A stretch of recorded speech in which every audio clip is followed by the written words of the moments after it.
This is the Triple Play Fantasy Basketball Podcast. I'm your host, Coach Lewis, and a friend from out west, back again, Coach Kevin Coleman. How you doing? I'm doing good, man. Good to be back on. Had to take a little break with school life, football, fantasy football in full swing. But got to get back on with basketball. It's coming back, and I'm excited to be on again. One of the hardest working, busiest people here at Triple Play Fantasy. Good to talk some hoops again with you. And today, the topic of conversation is our top fantasy centers. We had the number one player in fantasy basketball last year, kind of almost out of nowhere as he improved all of his numbers, and that's Nikola Jokic. He had a very, very impressive season, a season that he didn't miss a game, a season that he won MVP as a dark horse, and really established that he is the premier center in basketball. Does he repeat success? Kev, Nikola Jokic, is he going to be the number one overall fantasy player yet again from last year? I mean, you can't say he won't be, right? Especially with where he's at. He's right in his prime. He's 26. I think when you're looking at what he did last year, and you see it on the board, 26, 10, 8, and he actually had 1.3 triples a game. And so when you look at his 3-point percentage, it was pretty up. His free throw percentage is great. He's shooting 56% from the field. Uh, I think I think that when you look at him, I think you got to put him at the top. I think the only one that could maybe kind of, we'll talk about this as far as like guards wise, Steph Curry, depending on how good of a year he has with his 3-point shooting ability, you're like, man, that could be a breakout guy. But Nikola Jokic, I think, he's legit. And I do think like Jamal Murray's not coming back yet, right? No, he's on a shelf for a little bit. Yeah, so that just means usage rate, his usage rate is going to go through the roof. So I think with him, he's a perfect fantasy guy you're going to grab. If you get the first pick, you got to draft him. I got Nikola Jokic at I think the 4 pick in my head-to-head league last year. I chose him over Karl Anthony Towns, who was rated higher than him. Um, Reason was I like Jokic better. I just like his game better. I like him. I think he's cool. And then he just broke out. He took his points per game from 19 to 26, which is the biggest part because he had never averaged over 20, and he just did all of this in not too much time. Like he's the most efficient player in basketball with the stats, and then to jump his assist total up to 8. The game is just in slow motion for him and easy, and he does play slow, but he has everything, especially the fact that he can hit the three. His post game with his jump hooks, he almost has the best package, and he's probably the most skilled center we have in this game. So if you have the number one pick, I think Jokic is a safe pick, especially with his durability. With some players like you mentioned, Steph Curry, um, James Harden, Luka, Antetokounmpo, those are the players that are like kind of in that category for the number one pick. If you go Jokic, you can't go wrong. Plus, because he produces in all 3 categories so very strong and gets a high number of steals, and with his high efficiency, with his shooting percentage, he's a lock to me as far as the best fantasy center is concerned. But who else are you looking at the top? Who you got at 2 and 3? Are you going Karl Anthony Towns or Joel Embiid? Do you consider anyone else outside of Jokic, because he'll probably get scooped up quickly in the draft? And if you don't have a top 3 pick, you don't have a chance with him. Yeah, so this is where it comes down to like as a Karl Anthony Towns owner in a dynasty league, I have him and I roster him. I think he's the best guy. Like despite injuries last year and then his mom passed away, he still averaged 24, 10, and 4. And so for me, like he is right there. And he with one at least 2 triples, he had a steal in that span. He had some things going on there. So as long as he's healthy, I think he's a contender for a top 5 finish. He's ability to score, rebound. He shoots efficiently. He can actually shoot behind the arc pretty well too. He's expanded that game a Yeah, little he bit. makes 2.4 a game and he shoots 39%. So that's a big bonus from the center position. Yeah, and if you're gonna draft the stretch 5, you want to draft him. Like in terms of like if you're gonna use that asset for your fantasy team, I think Towns is that guy.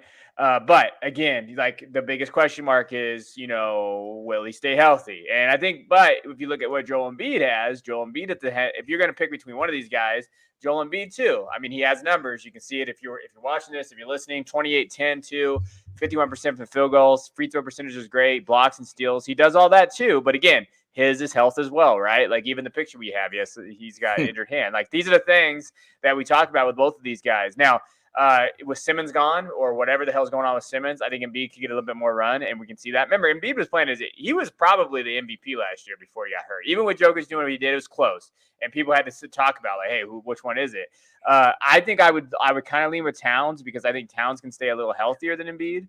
And I think Towns kind of has that for fantasy purposes. While I think Embiid's a better player, I think for fantasy, he's more of an asset. Yeah, I think Cat is due for a huge fantasy season, and going into last year, a lot of people pegged him as the number one player because he gives you high level points, he gives you high rebounds, and like nearly 5 assists is solid for that position. That's not Jokic number, but he blocks more shots. I think that Minnesota is figuring out their identity. I think that he had the most unlucky season last year, with the COVID, with the injury. I think that is going to help him mature going forward. And I don't think he's ever been intellectually immature, but I think just as a man in winning basketball, it hasn't completely hit with Cat. But I could see a big bounce back year, especially for fantasy. So I have my eyes on him. I would get him over Joel Embiid because of the injury history. But Joel Embiid, when he is playing, he can win you leagues. So those, you really have to consider them in the back part of that first round. And Karl Anthony Towns is probably going to go 6, 7, 8, and I think that you can build around them. Fantasy basketball, you're going to get someone good in that first round, and you can build your team accordingly based on who you're drafting. For me, I like if I'm going to get my picks all kind of balance themselves after my first guy. I got Jokic last year, and I know that he's going to produce in points, rebounds, and assists, and I drafted a whole bunch of players that do that. Like they produce in every level for that because those are the categories that I'm chasing. If I got another player like Steph Curry, I know that I'm probably going to win 3-pointers every week. And I might go for other statistical dominators. One statistical dominator, Rudy Gobert. He's going to give you a high level of rebounds. That's your guy, Coach. That's your guy. He's talking about Rudy. Rudy. All right, so Rudy is a fantasy stud. I mean, because he could almost win you 2 categories a week with his blocks and rebounds. He's not really going to give you much other than that. I mean, he shoots 8 shots a game. He shoots he's going to give you a high percentage for field goal percentage, but if you're looking to win, rebounds, blocks, and you kind of have, maybe Steph Curry, I would think about Gobert in the second round. I think that he's a really undervalued basketball player, but more so in fantasy. I think he's a fantasy lock. What's your opinions on Rudy? And if I'm talking about Rudy Gobert, Nikola Vucevic, and Bam Adebayo, who you going with? Okay, well, I'm not taking Nikolai. I'm glad you pronounced that name before I did. I think I like Nikolai Vu. I'm just gonna say just call Vooch. Vooch will do. So yeah. I like Vooch, but I don't know what the Bulls team's gonna look like. So all the new weapons with Lonzo, all those guys there. What is the usage gonna look like? Is he a hard avoid? Like I think fantasy a lot of times is like not always about who you draft, but it's who you don't draft. Do you just like don't want to consider because you the usage might be down.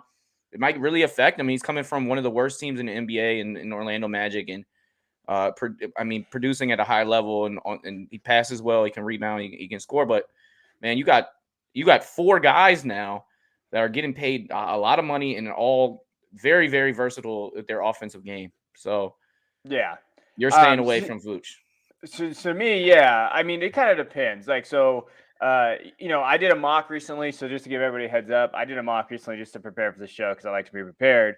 And Vooch went at 11, so he went 111. If he goes 111, then he's getting drafted basically as the fourth center off the board.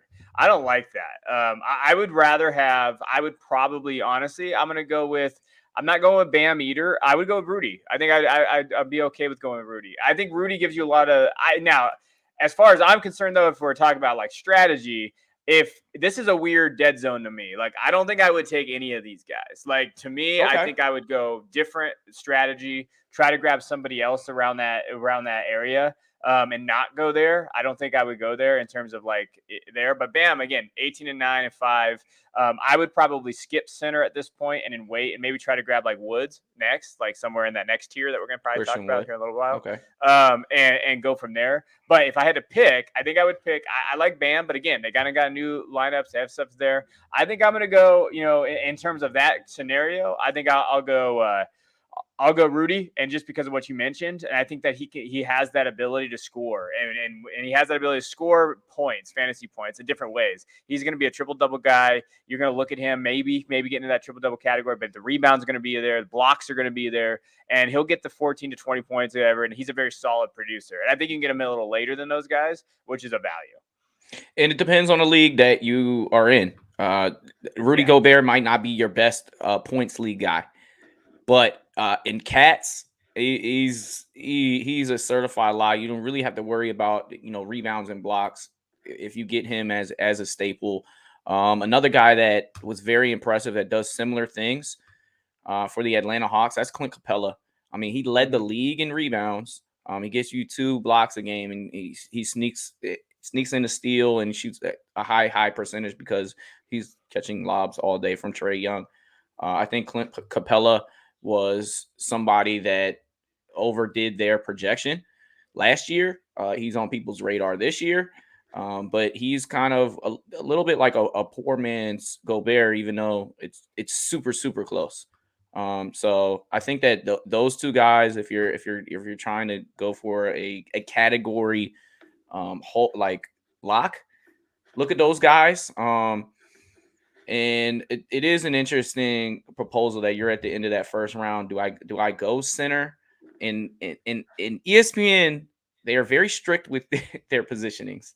And if you're a center, you play center. But Yahoo has so much more flexibility, and I do prefer Yahoo a little bit more because of the versatility. Now, positions that are different between ESPN and Yahoo. Yahoo has Giannis, AD, Sabonis, Julius Randle, Draymond Green, Pascal Siakam, Robert Covington, Rocco, PJ Washington, Larry Nance, Daniel Tice. These are all the guys that can play forward, but also center in this league, and that's different from ESPN. So I think that for me, my strategy last year when I was talking about Yahoo, I was kind of falling back a little bit on the center position. After I got Jokic, I was kind of like almost done for a while. I ended up getting Siakam that has a versatility at the center position in Yahoo. So I think it depends on the league that you're in too. If I'm in an ESPN league, I'm probably going to get a center a little bit earlier because their position flexibility is not the same. Like LeBron James in Yahoo, it can play the point guard, shooting guard, small forward, and power forward position. Yeah, and you go to ESPN and it's small forward. So. Yeah, I think sleeper too. Sleeper, they do have fantasy is a little different, but they do have a lot of versatility. Like I think it's the most versatile out of any position. It's like it's basically almost positionless, and it's kind of nice to see. Like a lot of guys can play up to that 3 position. Shea Gilgeous-Alexander, he can play 3 different positions on Yahoo or on Sleeper. I'm so proud of that you. So. Correctly. I announced, pronounce it right. But I want to go back real quick because I have a question for you then. So, like, when I was doing my mock, it came down to this. So, after Vooch went at 111, if you have the 112, Bradley Beal's still there, Paul George, Davis, and Anthony Davis, Bam, Trae Young. Who are you drafting in that category? Brad Beal. And it's close. I don't think you can go wrong with those players around there. I mean, Anthony Davis is a little bit of a risk because of his injury, but he does have super high potential. I think Bradley Beal is going to lead the league in scoring. I think that his usage is going to stay in the top 5 in the whole NBA. I mean, no Russell as well. We're the Wizards are going to be leaning on him, and the kid is priming. He is in the prime of his career, and I think that he's like he used to face injury riddled seasons at the beginning of his career. I think he's kind of got over that. I think he's training a little bit different. He's eating a little different, and I think he's got it figured out. And they're a bad team that is going to put the ball in his hands to make damage, and Spencer is not going to like take away from him. Spencer is going to go get his, yes, but I think that Bradley Beal is a safe pick there. Now he doesn't really have too much position versatility. He's that 2 guard position, so you might want to consider Anthony Davis or a LeBron James that might have some more position versatility. But I'm going Brad Beal. I think that because I think there's a clear like top 7, 8-ish range, and then after Lillard, I think that's when that opens up. I think Paul George is going to have a super big year, especially no Kawhi Leonard for much of it. I don't like him, but I like I'm going to draft people that I like, so I'm still going to get Bradley over him. Well, so it's funny because at the 112, because you have back-to-back picks, I picked Beal and George. So for everybody out there listening, that's a way you can kind of stack your lineup a little bit. If you expect those two to have big years, and then you just fill in the gaps afterwards. So I think it's all about roster construction and how you're looking at it. But to me, it was just too big of it was too big of a reach. And then this isn't a guard post, but Van Fleet going at the 205 makes me want to throw up my mouth a little bit. But all right, let's talk about centers. Let's go to centers. Van Vliet is actually very good fantasy player. He's one of those guys where it's like you look on paper and you know who's a better player. You look at Van Vliet and John Morant, but Van Vliet is the more superior fantasy player. So sometimes getting the guy that you like that doesn't do in your favor, but I think it makes it more fun. I talked about this on the Point Guard pod. It's like I like getting players that I like. Sometimes you got to draft somebody that you don't like fantasy football. Quarterbacks are getting taken, and you got Dak Prescott on the board, and you're a Washington football fan. Sometimes you got to draft that guy reluctantly. Let's talk about kind of the next tier down. So we've talked about Jokic, Embiid, Cat, Bam, Vucevic, Gobert. The next guy is in line, and Rashawn Holmes for Sacramento is very high on everyone's board. I mean, because he can hit a 3, he blocks a shot here and there, and he's kind of in the grouping of DeAndre Ayton, Jaren Jackson Jr., who's had been injury riddled, but when he plays, he produces at a high level. Jusuf Nurkic, Miles Turner, and we talked about Clint Capela. Who's a guy in that grouping that you think that you favor over others? And is there a guy in that kind of, I guess, tier group that you want to avoid? Okay, so can I talk about Christian Wood? Is that okay, Coach? Is that all right with you? Absolutely, you can talk about Christian Wood just as long as we don't have any casual listeners on. No, I think for me, Christian Wood in that group is the guy that I'm trying to build. Like if you can get Christian Wood, and it'll be a reach. I think like when I was doing the mocks, it really just depends on the league you're in. Like if you can get him in that tier right there and build around him, like he's a legit fantasy player, right? So we're talking about Christian Woods. I mean, he's going to put up numbers. Well, you're at the end of that first round, like you were talking about it, like that 10-12. When it comes back around, the snake comes back around, you're kind of in that 40 range, and that's a player that is someone that you could select, possibly. So he has an ADP around the 4th round, which I think is a steal. Like I don't know if you're going to get him in the 4th. It kind of depends on your league mates and if they actually know basketball. So if David's in there, you'll be good. But so the 407. Is where he went. And I feel like that's a very good pick in that turn of like where you're trying to like grab him at. And I think he's going to put up a solid numbers. So when you're looking at what Christian Wood's going to be able to do on that team, I think that's a young team. They're going to look to him. I know they have my boy there, Jalen Green, but I do think that they're going to just score. And I think they're going to be bad, right? And so in terms of fantasy, they're going to be behind a lot. They're going to put up numbers. And I think that Christian Wood is the guy who you can kind of build your stuff around. I mean, and just to put in perspective, the team that drafted Christian Wood also got Damian Lillard, LeBron James, and Zion Williamson. So then you add that to Wood in terms of the mock that I did. I like that. I like building Wood. I think he's flexible too. I believe you can play him at forward and center in certain. I know you can in sleeper. And so I'm sure that's there. So give me him because he's going to fill up the stat sheet and he can shoot. And I'll take that all day.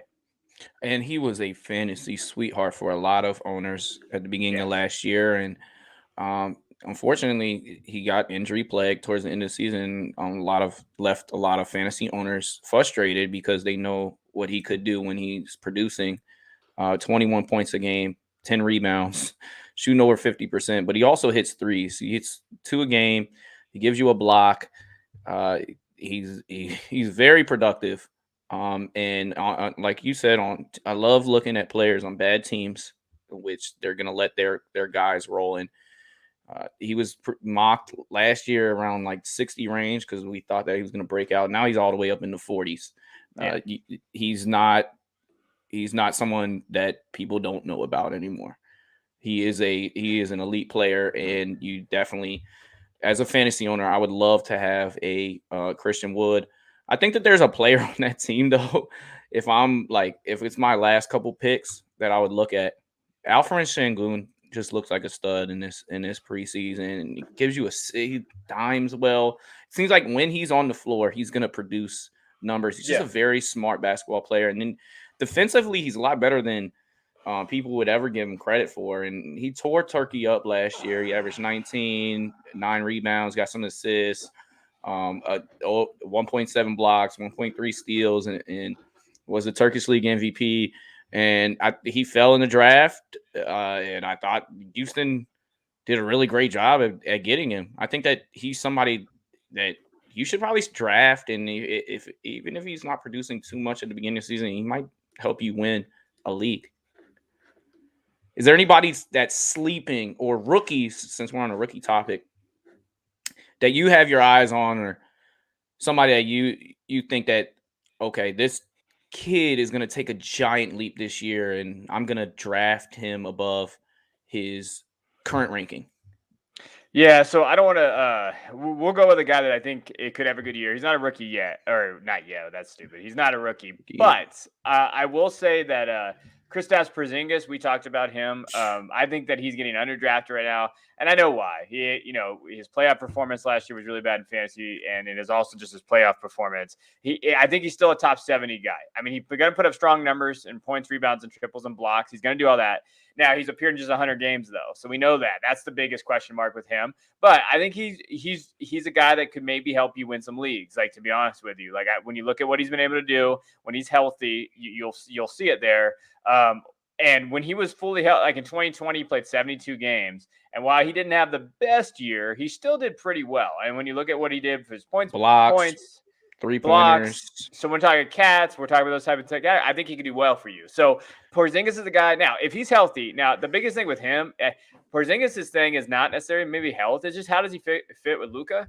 And is there an okay ability there? Because Porzingis thought he was the man, and he went to Dallas, and he realized he was quickly not the man. So what's happening right now, from everything we talked about, but like you mentioned before, the pre-show, you talked about Jason Kidd.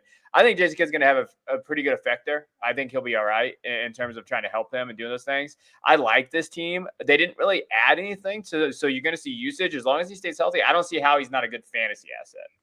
I also don't see how you're the Mavericks and you don't make any moves when it wasn't working last year and you have Luka Doncic. Like, you got to try to keep him by any means necessary.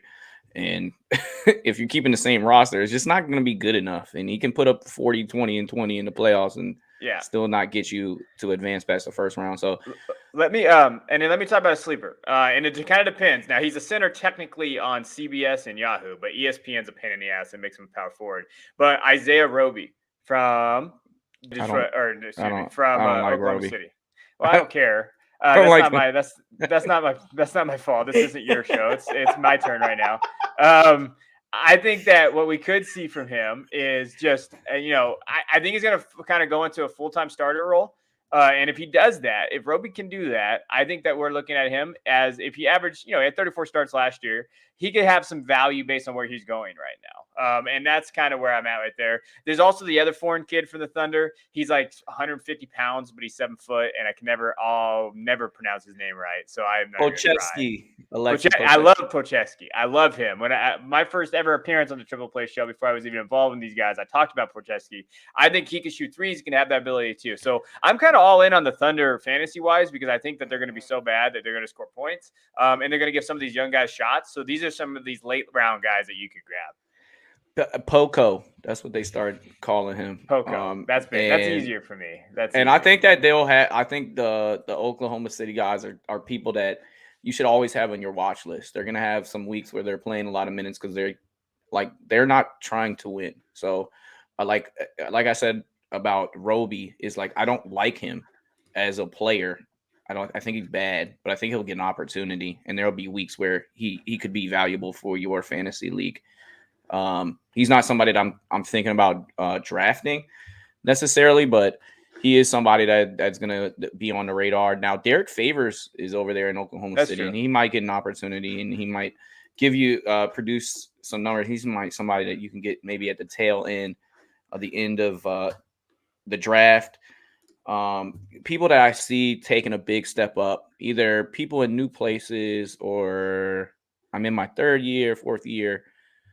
People that I'm really looking at, Robert Williams just signed a 4-year, $54 million deal. Well, his time in Boston has been kind of weird. That's an understatement. He first of all, he dropped in the draft because there's something mentally not locked in as far as Yes. his potential and what he could be and what he actually is. I think he's maturing here in the NBA, but he overslept a playoff game and missed the game. But the fact that they're giving him a 4-year, $54 million deal means that they have some faith in him. Now they do have Al Horford, who is sneaky good in fantasy, and I love to pick him up because he can hit a three. He fills up the stat sheet as far as assists are concerned, rebounds are concerned. When he was playing for Oklahoma City before he got shut down, he's productive. But I think Robert Williams in 18.9 minutes per game, he gave you 8.7 rebounds. He's never had a season where he shot under 70% from the field. So he's basically almost a guarantee. He's going to be a top 5 field goal percentage guy. He doesn't shoot too much, but he blocks shots. He's 1.8 blocks in 19 minutes a game. If they can give him like 26 minutes a game, he's a lock. You need to get him, and I think that he is poised for a very solid season going forward. One other guy that came on late, Isaiah Stewart, the man child over there in Detroit, and with Mason Plumlee gone, it's looking like he is suited for that starting center position. What's your thoughts on Isaiah Stewart, who produces blocks, rebounds, and gets you some buckets too? Yeah, I mean he's all right. I think that I probably he's a weird guy to kind of for me to talk about a little bit. Like when you look at him, like he has the numbers. I think he could put up some numbers in that system. So this is one of those things. Like when you're looking at him, remember he was an all rookie selection last year.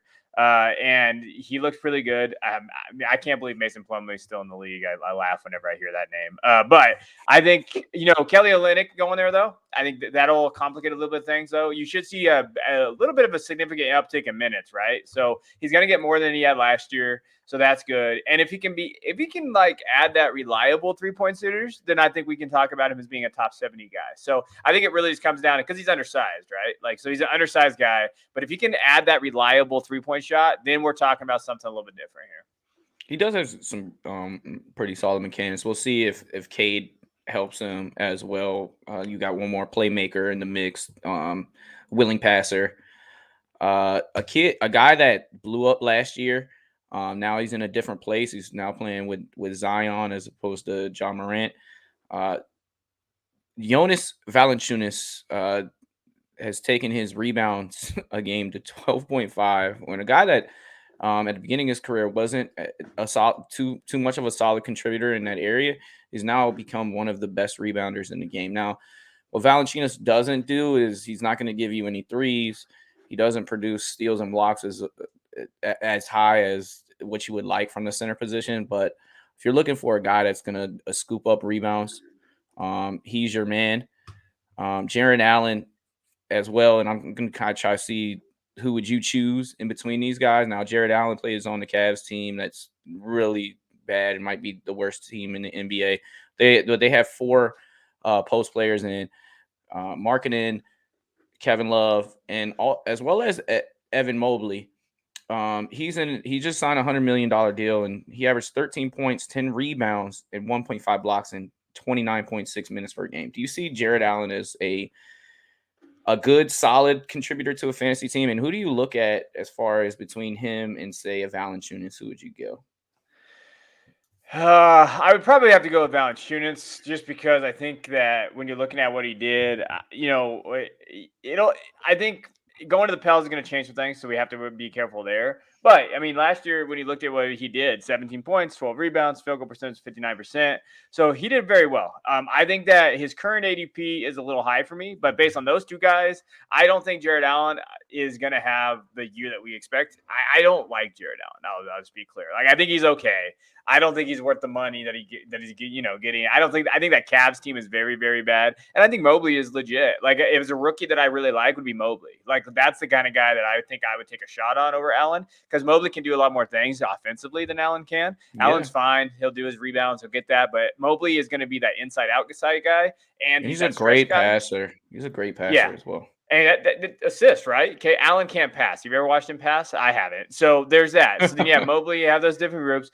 Valanciunas, he's okay. I think based on where he is at, I don't know. See, the problem is Valanciunas is not going to score as much this year because Williamson and Brandon Ingram are going to get in the shots. Now, Williamson is her-ish, whatever, what's going on with Zion. Brandon Ingram's going to get his points, right? He's going to be putting up his 20 shots a game. So I think he's not going to be a high volume scorer, but if he can kind of get in that mode where he just hits those rebounds and kind of get blocks, maybe, and get some assists, he'll be okay. But out of those two, I'm taking Valanciunas. All right, and you're gonna have to find blocks, some of these defensive specialty stats from someone else. But I'm also, if I'm in a Cats league and I don't get a Gobert, I don't get a Capela, I'm kind of just saying that statistical category is a wash, and I'm going in other directions. And you can still win rebounds with this kid. So it's all about how you balance your roster. But the worst is to lose each category by like 10 each week. It's like you just didn't have a too statistical dominant team. Like I said, last year I picked up Jokic, and I just picked up a bunch of well-rounded players that are going to give me assists and rebounds and points, fill up all those other stats. And with Jokic not giving you too many blocks, I block was a wash for me. I lost that almost every week, but I was running away with assists because my center is giving me, 8 assists compared to a lot of people's too. Now, the Cavs are an interesting team. You talked about Jarrett Allen kind of not wanting to go that direction. You talked about Evan Mobley being a player that you're looking at. I think so too. I think that Evan Mobley should get a hard look. I think that out of the rookies that have been talked about in the summer league and now in the preseason, Evan Mobley's almost not getting talked about much because of how impressive Jalen Suggs was, what Jalen Green is doing seamlessly, like effortlessly every day, and Cade showing that he's a wrecking ball and somebody to really consider. I would love to get Cade myself. Anybody else that we haven't talked about now that you're like, okay, this guy's way too low. I'm prioritizing this player to get off of my board. Is there somebody that maybe had an injury riddle season last year, or a second year, third year player that you got an eye on? Maybe it's James Wiseman. Maybe I like Wiseman. I think Wiseman could be that guy that he'll be okay. He can fill in a little bit and be solid. I have a question. What are we doing with now? Technically, when you're looking at this guy, it kind of depends on what platform that you're on. But he is a center on Yahoo. So what are you doing with Draymond? I'm not cutting him like I did last year, even though he was at the time he was the greatest 4-point per game scorer that I ever seen play. Because he's a Cats guy, right? Like he's gonna get up rebounds, assists and block steals. Yeah, so he's a guy that I would draft. He's not a guy that I'm prioritizing now. Draymond is funny. He's in a similar category of a guy that a lot of people don't like, and somebody that helped me win 2 championships. That was Kelly Olynyk. I think Kelly Olynyk for Detroit, he might take over that starting position from Isaiah Stewart. If he doesn't, whenever he gets in, he produces. He gives you a high level of assists. He's not the prettiest looking player, but his game is solid. I don't know what happened between him getting traded to the Rockets last year, but from Miami, but he he sneakily gets a lot of blocks and steal. Like, he really is a solid guy, and he's somebody that fantasy wise I value over even a Draymond Green. Draymond Green, he just kills you not scoring points, and points is something that you don't really focus too much on because you're drafting some of the best players in the NBA, the top 130 players. You're gonna get points somehow, but if you got a guy in there that's single digits, it can really hurt you. It can really plague you, and you could be losing that position big. When someone else has Montrezl Harrell for the Wizards, who is going to give you the teams, is going to give you 15 to 18 a night and produce on rebounds. So I think that's a position to watch, especially for the Wizards. Who's going to get the most bump at the center position? At the end of the day, opportunity is everything, and that's why those Oklahoma City players that we look at, they're interchangeable, and those are guys that I look at and I focus on. But for the Wizards, you got Daniel Gafford that might be our starting center. He came on really late. The team really likes him. Brad Beal believes in him. He gives you blocks. I think that in 17.7, I think this was a steal of a trade for the Wizards with Chicago, by the way. But he gives you rebounds. He shoots a very high percentage, 68%. He gives you blocks. He'll get you a steal. I think with more minutes, he's with more opportunities, he's going to double down. I think he could be a sneaky, really good fantasy player, especially with Thomas Bryant still coming back from an ACL injury. With Trez, I feel like they'll balance their minutes out. They'll both be seeing more like 24, 25 minutes a game. And I think both of those guys are rosterable. Yeah. Yeah, no, I like how you had to get a DC guy in here, Daniel Gafford. That's fine. You won't be seeing any Kings guy in my mention at all. I'm not bringing any of those guys up. Bagley? No, Bagley, this is it. This is the year. Bagley looks like the number 2 overall pick and the guy that should have got drafted over Luka. This is the year. Yeah, no, it's not. So I think Kevin secretly hates me right now. I do. I just want to give a shout out to Wendell Carter. I like Wendell Carter. I think that he's going to be on the Magic this year. He's going to be their starting center. I think, how is he going to fit? I'd like to see that. I think that he's okay. He's going to put the numbers up. I think he can get double every game just based on that roster. I like that roster a lot. I don't know what they're doing. Do you know what they're doing, Mo Bamba? I don't know what they're doing, Mo Bamba, down there. I don't know what's happening down there. I know if Mo Bamba looks okay. I know he's going to be on the watch list. If he plays, it's like Robert Williams. Like when he plays, he gets a lot of rebounds and a lot of blocks, and he shoots a high percentage. I have Mo Bamba. Like I have him on a team, on my dynasty team. Okay. And so I just don't know, how are they going to fit? Like, how's that fit going to look? But you got to give a shout out to maybe Wendell Carter. I think Wendell Carter's getting drafted actually ahead of Mo Bamba, which I think is interesting. I think I'd rather have Mo Bamba just based on potential, right? And maybe that ability to kind of do those things there. I'm looking at ESPN. He's 161, Wendell Carter Jr., and I have him much higher on the list. Okay. I think he's rosterable. I think that he came on strong last year after the trade with Chicago, and it was just a bad fit over there. And I think that I like your Wendell Carter love and thought in somebody that is rosterable. But I'm also a Duke fan out there, so I do have a little, I do have a little bias there. But I do like Wendell Carter. I think Wendell Carter can be maybe somebody that you grab early, and even Mo Bamba. Let's say Wendell Carter gets hurt, which is now Mo Bamba now is set up for that. He can hit threes, do those type of things. So both those guys, you need to watch for. All right. I think we are wrapping it up. We might not have mentioned your favorite center. We might not have talked about, Jakob Poeltl or Mason Plumlee, or we did talk about Mo Bamba. That's how you know we're at the tail end of this show. Do you have anything to plug or anything you want to mention as we kind of exit out of here, Kev?